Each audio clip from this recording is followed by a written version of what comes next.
Familia is your favorite Puerto Rican Brooklyn Philly, and I already pre-pulled some cards that came out, and I was just sitting here having a conversation with Spirit.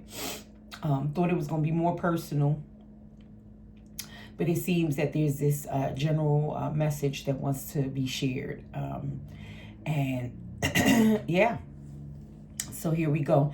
I just was instructed to use this book as Bibliomancy, the healing the shame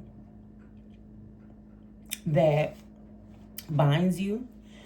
And I'm going to, if you have earplugs or anything, please be mindful. I'm about to ring the bell to clear the energy on the book. 1, 2, 3.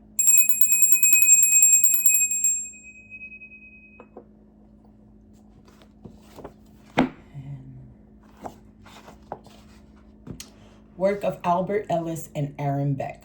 What follows is my adaptation of the work of Albert Ellis and Aaron Beck. These men have made a great contribution to our understanding of how to change shame-producing thoughts and internal dialogue.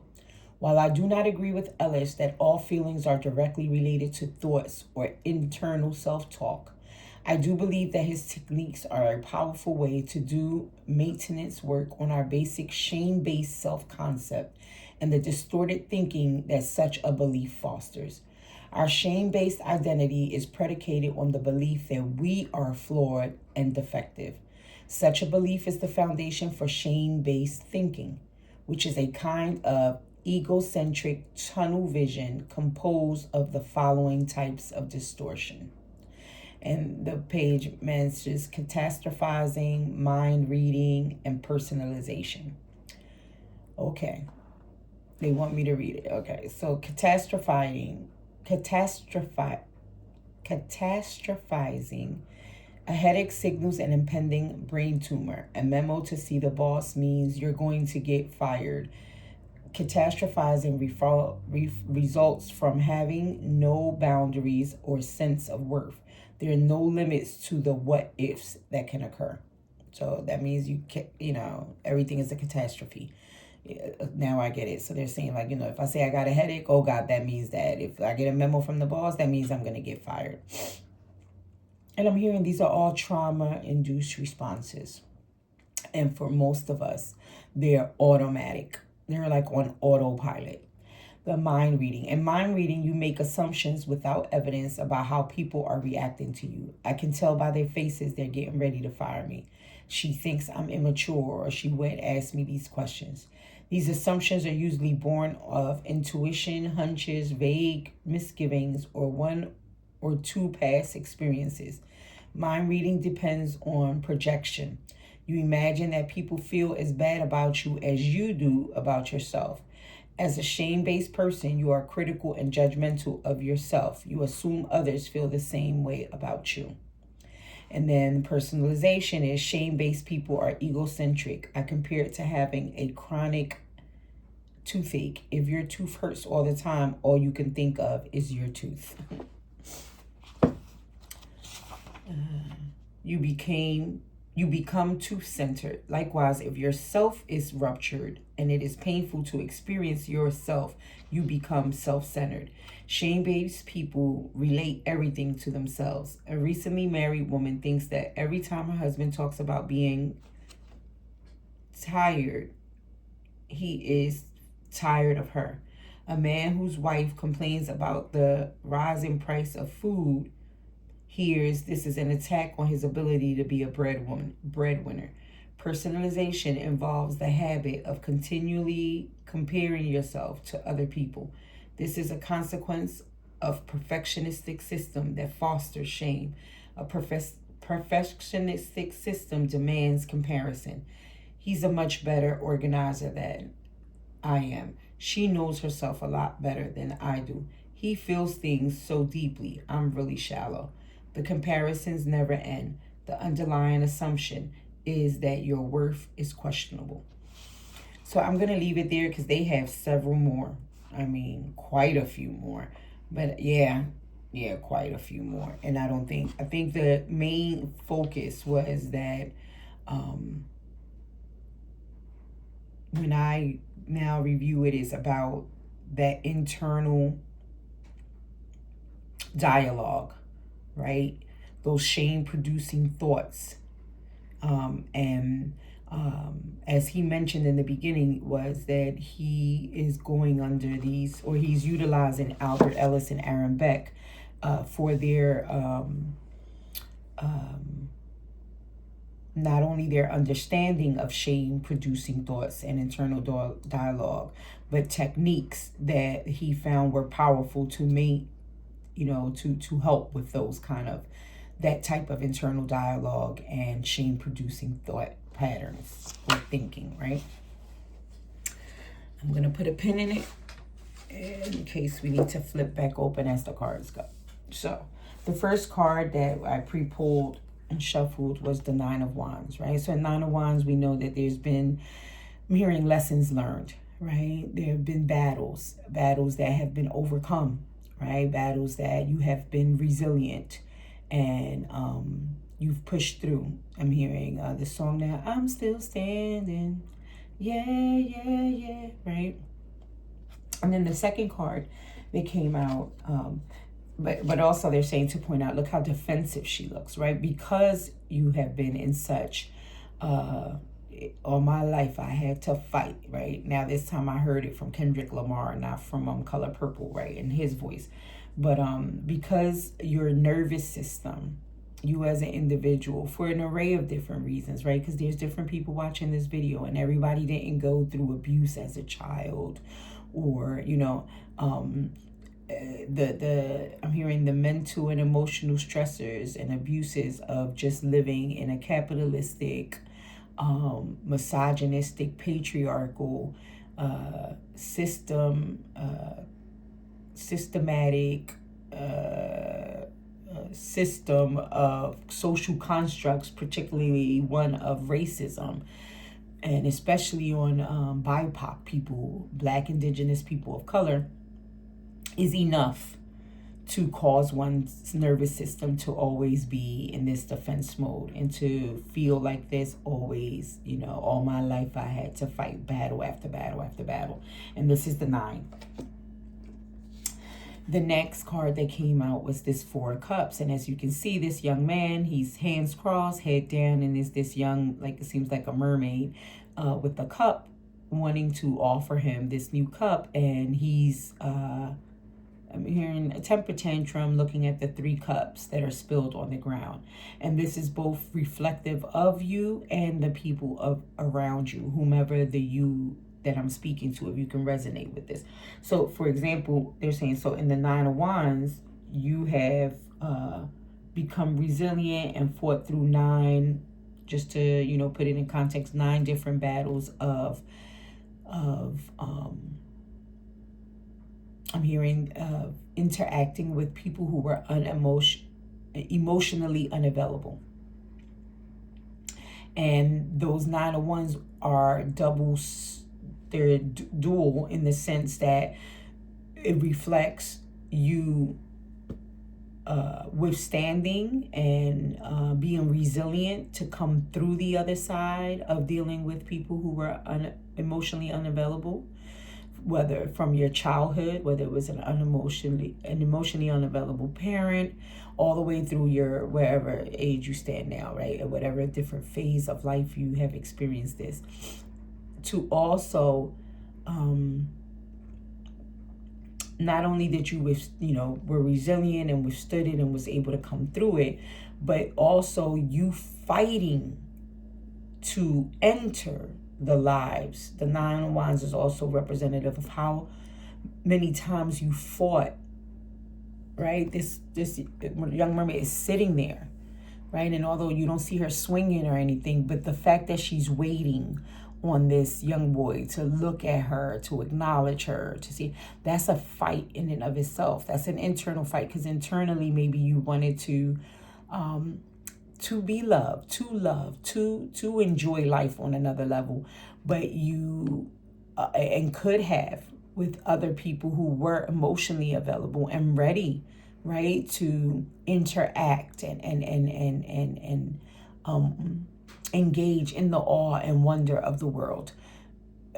But, and this is no shade or no tea, I'm hearing Spirit say, but, it's just, we have to see, where we are and what we've been through, right, in order to heal. And for many of us, we've spent a lot of time. I don't want to say wasted, because it's not a waste. Everything is a lesson, I'm hearing Spirit say, and it's purposeful, right? We can't rush the healing, and it must be an internal process, I'm hearing. But, I'm hearing for some of you, there were countless times you waited for people to change, right? And to become emotionally available. And that was also a part of your 9 of Wands, right? I hope I made sense of that. So one, where you're actively, the 9 of Wands representing someone who's gone through those battles and overcame them, but also your 9 of Wands being not just about overcoming them, somebody doing something to you, but you trying to force to be a part of systems or people, places, and spaces that were emotionally unavailable to you, whether through forms of disrespect, rejection, abandonment, ghosting, all kinds of different ways. And that's also representative and indicative, I'm hearing, of that 9 of Wands. In addition to also a reflection, right? Because we mirror, right? Usually we desire that which we too are I'm hearing culpable, or I lost the word, but that is also reflective inside a wound that's reflected inside of us. So we too, meaning this person, this mermaid, also has an issue with emotional availability. In ways also has her heart, and this, I'm just saying her because that's how she is being reflected in the card. It could be switch it, him, her. It's not needing to be gender specific, but she also has issues with emotional availability, has issues with opening her heart and truly sharing, has issues with maybe pessimism and looking at what was lost as opposed to trying to see the glass half full and where possibilities could come in. Because again, there's a mirroring, right? So these 9 wands can also encompass, I'm hearing, that aspect of ourselves too, where we too are, being mirrored. This young man is mirroring to her, although she is seeing him as, I'm hearing, the problem, right? Interesting, right? Because that's what we do, right? It's easier for us to look at another person and see the ways in which we may feel they're holding themselves back, or the issues that may be preventing them from XYZ, I'm hearing.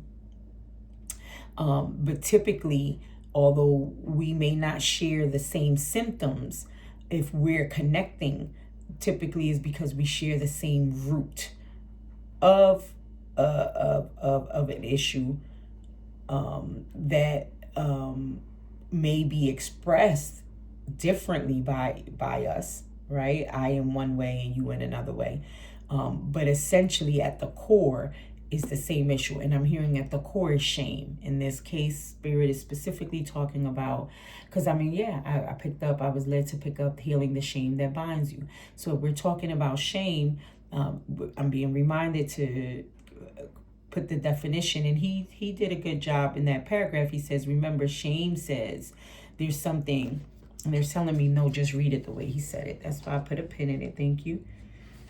It says,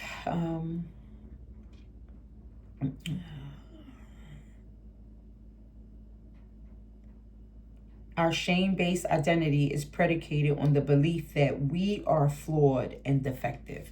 And that's powerful. Brene Brown, if you want to look her up, Spirit is saying she does a really good talk on shame. And she explains it that way as well. That is saying essentially something is wrong with me. I am flawed. I'm distorted, as opposed to, in this scenario, the 3 cups is what went wrong, right? The cup spilled. So the liquid that was in them spilled onto the ground, and that's what's distorted. That's what's flawed. But not to the little boy, to the young man, or to whatever. And I'm hearing those say little boy because I'm hearing Spirit say for a lot of you who are watching, it is about that inner child, whether it be male or female, or whether it be, because you can be female and it is your inner masculine, that was most bruised or impacted in some way that way. That's what I just heard. So I'm just gonna flow. That person, that little boy in this picture, is hands crossed and upset, is not looking at the cups as and being upset with the cups. He's, because of shame, has internalized it and saying, see, I'm a F up. There's something wrong with me. I spilled those cups, right? Therefore, I'm flawed. As opposed to just saying, where another person who would have not have this shame-based identity, or identifying, because it's not your identity, with this shame-based, right? In that way. Meaning, when I said that, is because it's a lie, right? It's a distorted view that needs to be corrected within all of us, right? None of us are flawed or unworthy. That is a core belief for many of us, but that it is wrong, that it is a lie. Okay, moving forward. So, whereas another child who maybe did not grow up around that child-based thinking, that shame-based understanding, would say, oh, that was a mistake, the cups were spilled, but it's okay, we can fill them back up, or we can get other cups. They can't, this young man can't make that jump, or can't reason it all the way out that way, because it's not the cups, it's not the liquid that spilled, it's not that I can just fill it back up, it's not that I can just get other cups, because those aren't the problem. The problem is me. Something is wrong with me. I'm flawed. For the person who has issues with shame-based thinking, right? And that's what Brene Brown also, how she defines it. And, they say you said it already, Marilyn. That's a lie,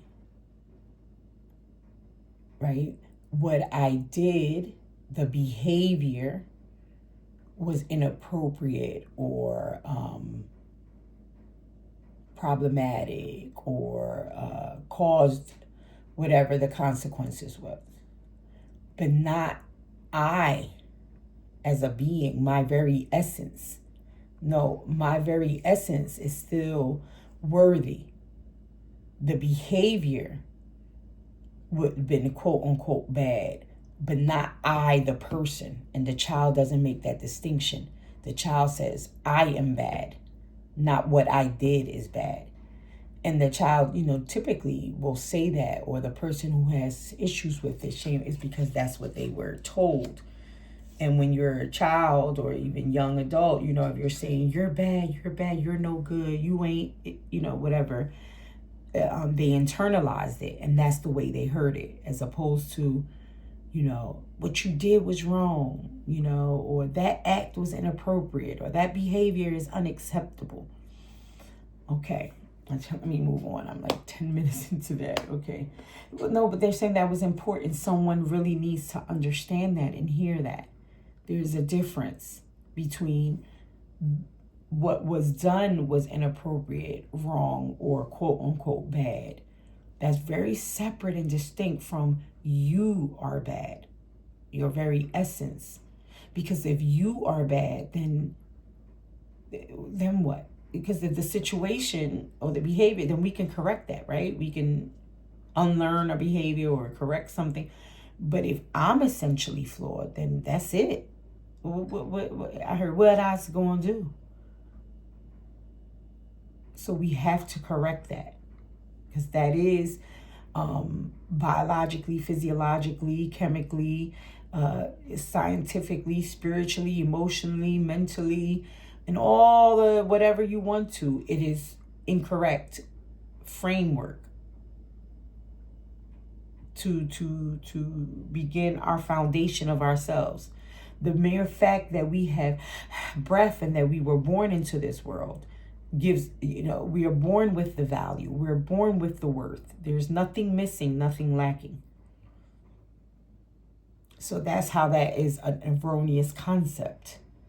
You in of yourself are, period. The minute you enter into the womb and then are born into this world, you're sacred consciousness. You're this beautiful, authentic, there's no other like you, sacred consciousness that comes to add to this this world. Okay. So there seems to be some type of realization of that, because then the next card is the Ten of Wands, right? And we went from the 9. They show us what the issue is of what the 9 lessons that we had to learn regarding this type of thinking of ourselves, of others, and then of wanting to push ourselves and remain in relationships or spaces and places that violated and disrespected. Because if you don't think you're worthy, then you will allow people to treat you the way it's kind of like what he said about the two-fate. You become that, and then you if you think you're not worthy, then you will expect others to think that you're not worthy, and then you will accept the behavior that would reflect that. But here, this person is clearly walking away. They put that bundle of those wands and they're saying, okay. And what I love about this Ten of Wands and even just the Ten of Wands in general, when I'm thinking about it now, is how, in my mind, logically, I would say, well, why the F is he or she carrying the wands? If you're saying that the 10 means completion and they're done, then that would mean I'm throwing that bundle on the ground. And, I'm thinking of now Bag Lady, You Won't Hurt Your Back, carrying all those bags like that by Erykah Badu. Throw them fucking bags down. But no, there's value there, right? Those were lessons, right? They did give you insight, wisdom, understanding into not only others and this world, but yourself. So they're not invaluable. They're very valuable. They shouldn't just be tossed and cast off, right? So it's almost like I'm seeing this individual carrying them, and then I'm hearing, I'm coming home. Tell the world I'm coming home. And I'm on my way home. So I'm taking them with me. They are a part of me. They were life lessons that I needed to learn. Well, I don't know. That sounds kind of creepy that I needed to,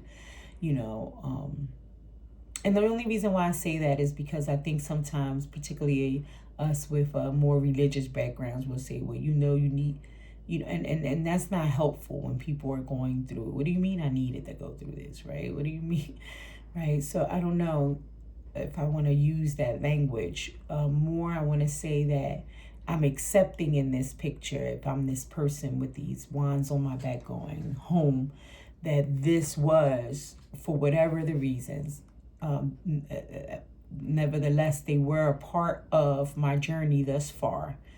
And no, I don't think they are invaluable, or I'm not holding bitterness or anger and resentment that I want to just break them and toss them to the side or bury them and not, I am perfectly okay with incorporating them, accepting them, understanding that that was the reality of my journey thus far, seeing the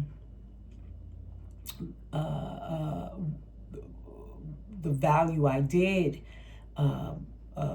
lessons I did learn as a result. And now I'm going home, and I won't be carrying them once I get home, right? They'll be put up maybe in the in a corner of my house, but as a remembrance, as a memorial. I'm hearing lest I forget, right? They become a part of me. They've been infused in me, so that way the next part of my journey, as I begin to learn new lessons, these have already been learned. These have been solidified, particularly around shame-based thinking and individuals, places, and spaces that aren't able to hold space for me in a compassionate, emotional, viable way. Whether it be a job, a romantic or platonic or familial relationship.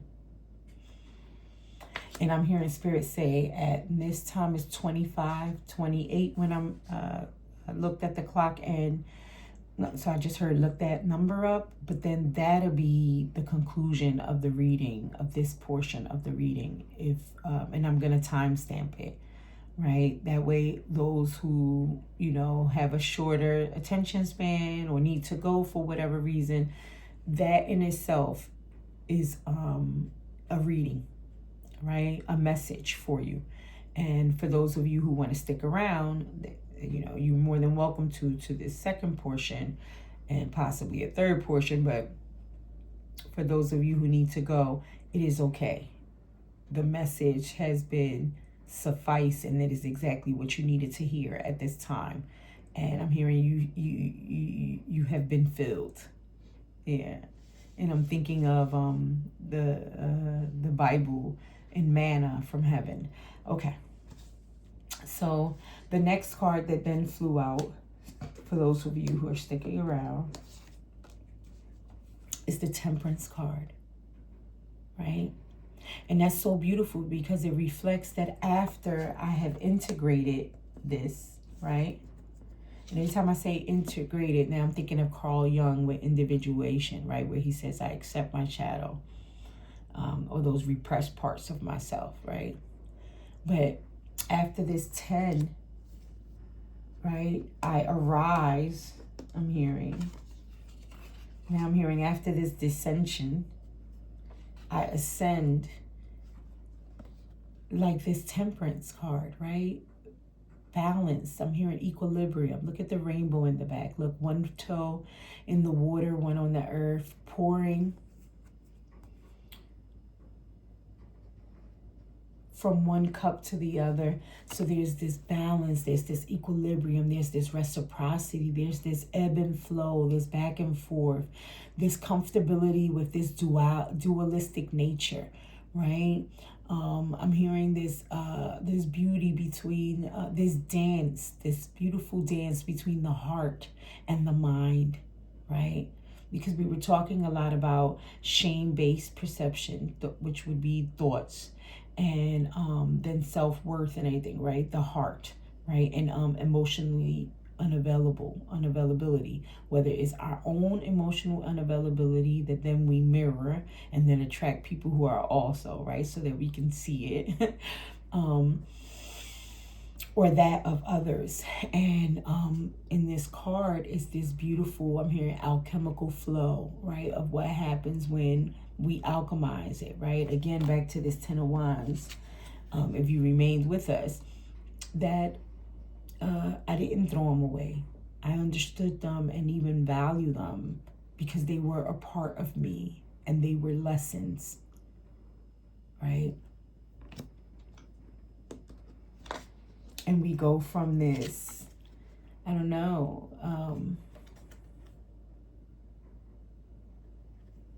not a lot of greenery, right? Not a lot of water, not a lot of, right? To this lush, beautiful sky, rainbow, greenery, water, right? And then we got the Knight of Cups. And that's someone bringing a cup of love, right? And what I'm hearing with that is that once we were able to understand that this shame-based thinking was a core belief that needed to be corrected, right? That was erroneous from jump, right? And once we understood that, then, I'm hearing it cracked our heart open enough to be able to receive love and to give love.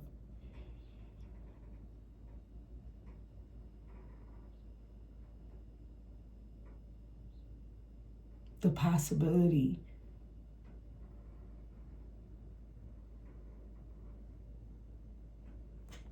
And it fell right over this Four of Cups, right? Where his hands are crossed.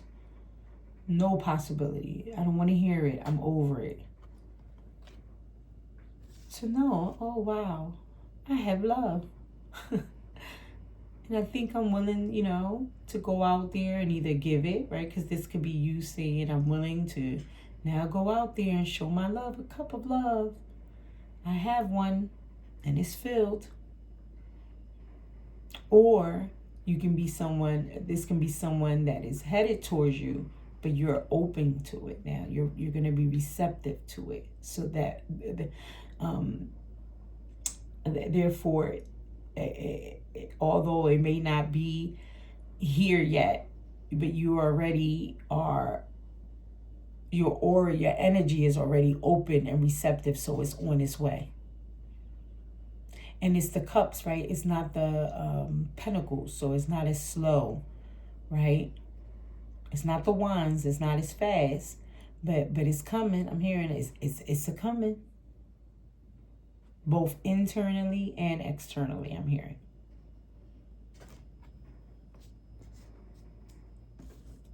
Because of this alchemical process that you were able to integrate and find balance, find equilibrium. And for some of you, I'm also hearing, there definitely are angelic beings that have had and continue to have your back in this whole process. And they're referring back to that number 2528 angel number. And then after this Knight of Cups, we got the Empress.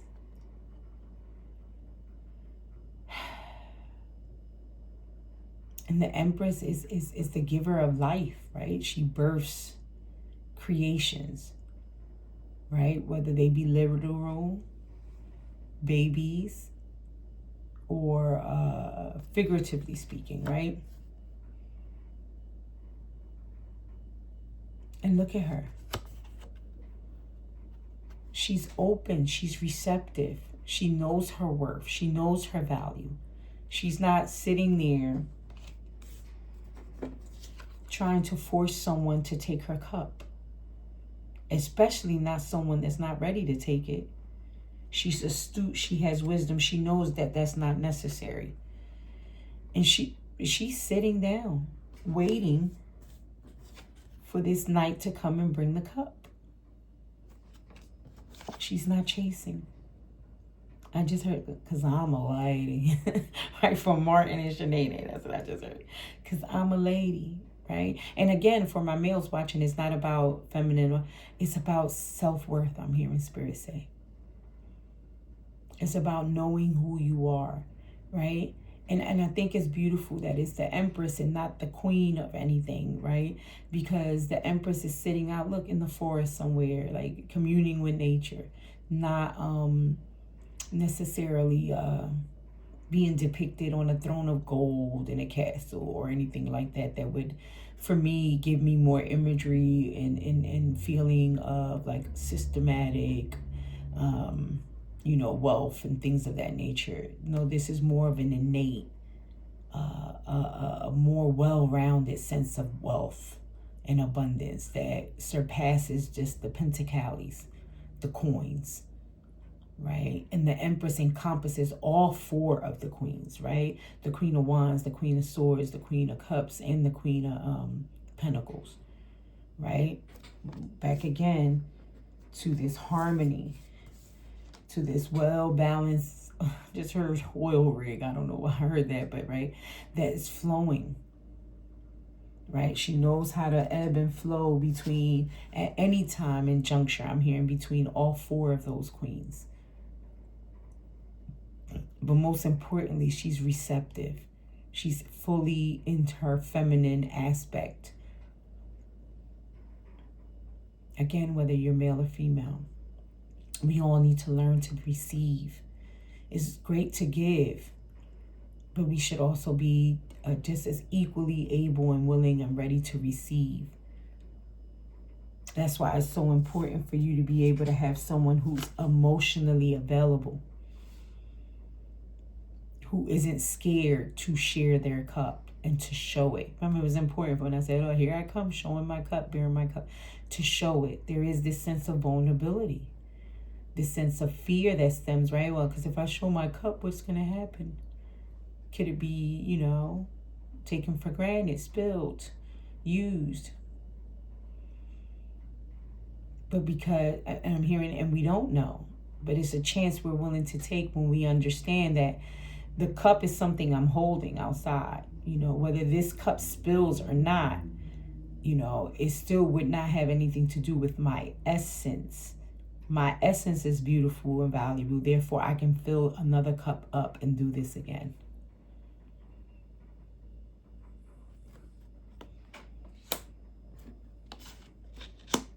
And that was much shorter. So we went from 28. So it was 28 just laying down the foundation.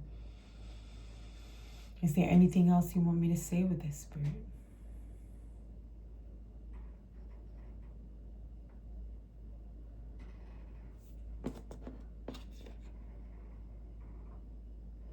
So for some of you, you may, I'm hearing there's different strokes for different folks.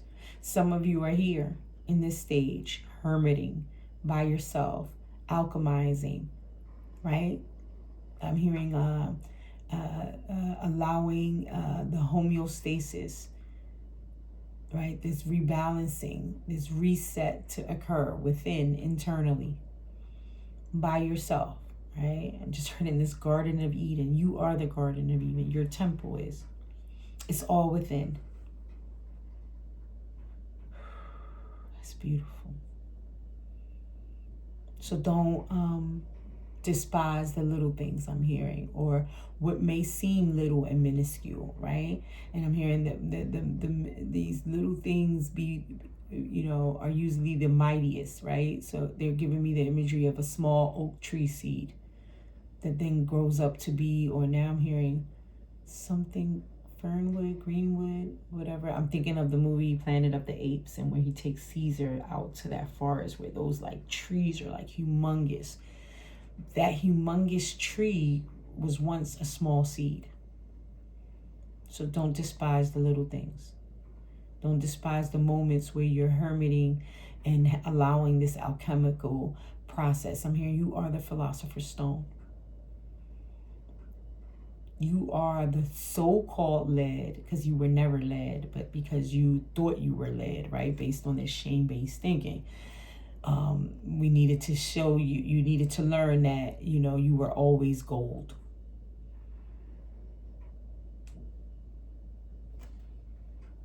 And as a result, you opened up your a portal of your heart, not only to give love, but to be able to receive love. And this is so beautiful. And look at the stars around her head. Someone's telling me there's something about the stars. But they say go back. And the journey, look, now you're on this horse undertaking the journey, moving forward. That takes a lot of courage, I'm hearing. So for some of you are in that temperance, in that hermit stage, allowing this alchemical process. But then some of you are already have completed that, and you're on the road. You're on your way. And although you may not see it yet, right? Because she's or he is on this horse with this cup, but they're not showing us that they have anyone specific in sight yet.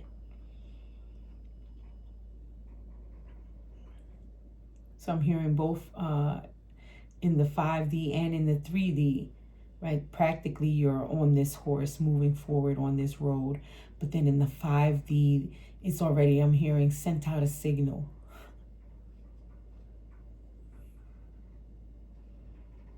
For those who also want to be in relationship and are emotionally available, right? They're going to hear that signal. They're going to respond to that signal. And they have already. And it's like I'm getting a picture of, your tribe, your lover, your family. And for some of you, the tribe will be your family. For some of you, I'm hearing, unfortunately, some of the people that you are that you have moved away from in this 10 of Wands, right? Going home to another home, having to leave. And on this horse, on this new journey for others, are because they're still stuck here. And that's okay. That's no tea, no shade or judgment against them. We're all on a different, at a different level or part of our own individual journeys.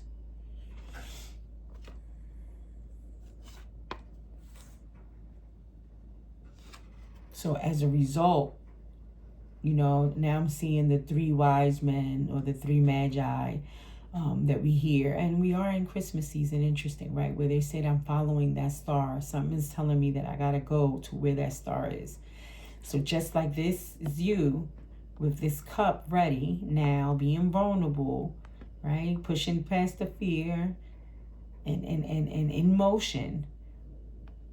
There are others from other parts of the world or whatever that also see the star and are on their horse with their cup and they're moving in that direction as well.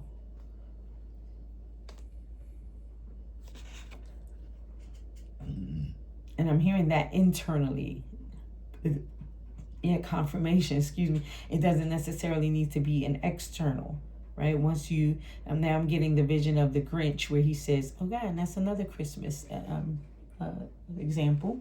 But where they tell us that his heart grew 3 times, I think, or something like that. I don't know. Dr. Seuss does it beautifully, poetically. But that's the vision I'm getting right now in my mind's eye, where the heart is growing, right? It was this little itty bitty heart, and then it just started expanding.